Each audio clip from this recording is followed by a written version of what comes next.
Hello, Park Church. It's me, Pastor Joe, again. It's Thursday afternoon, March the 19th. We got a few things I want to talk about today. The first is some instructions for the upcoming weekend.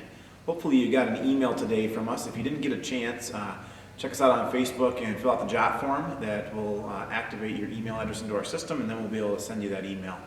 It's got a couple of different discipleship opportunities from our ministry leaders and some things to do with the family. It's a great resource. It also talks a little bit about the live streaming coming up this weekend. So at 10 a.m. on Sunday morning, we'll have a live service here on the internet, actually, obviously, but I'll be preaching and we'll be leading from Sinclairville. There's a couple of things to that. You'll want to either come in live at 10 o'clock or you'll be able to catch it later on in the day in our gallery, in our media gallery of archived sermons. So there'll be a few different options. We'll also be able to put it into the hands of people who want it digitally through a thumb drive or and other means.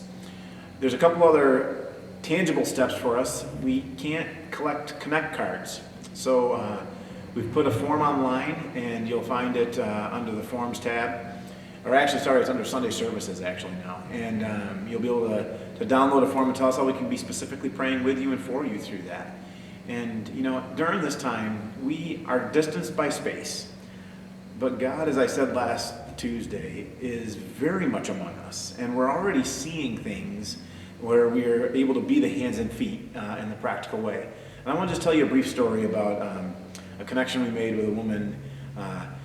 A person from our church reached out and said, hey, we've got a need for a Bible. We got someone who works with another person that has been having a tough time, and they were able to share the gospel with them. And they wanted to point them to the Bible, but the woman didn't have a Bible. So we were able to make delivery, and it was just an overwhelming experience as the woman was filled with joy, and others in the workplace were overwhelmed by the fact that someone would take time out of their day to do that.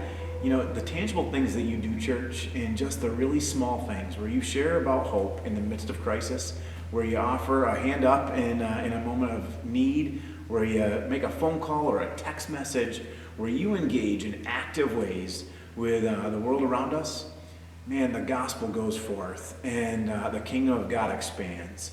And, you know, you just are the hands and feet of Christ.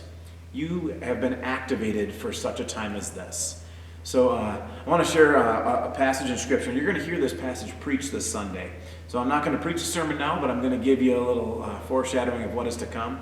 It's Psalm 23. So I would just encourage you over the next several days before Sunday to maybe read through this psalm. And maybe if you have it memorized, to go through it a few different times throughout the day. But it starts with a very simple statement. It says, the Lord is my shepherd, I shall not want. The Lord is my shepherd, I shall not want. And, you know, in the midst of chaos, we need something solid. So we talked about the reality of that with Joshua and being strong and courageous on Tuesday. And today I just want to leave you with that the Lord is our shepherd. We shall not want. And we're going to unpack a little bit more of that on Sunday. But church, we're praying for you. I know the staff here have been working around the clock to make sure we're all set digitally, and we've been moving to a multimedia platform. And it's going to be different, but it's going to be really cool how we can connect with each other in some other ways. And, you know, we're intentionally praying for you all the time. So God bless you, church. Look forward to hearing from you or seeing you soon. And continue to partner with me in prayer for our communities, for the nurses, the doctors, our leadership, the government, and for our world, which is in a state of crisis right now.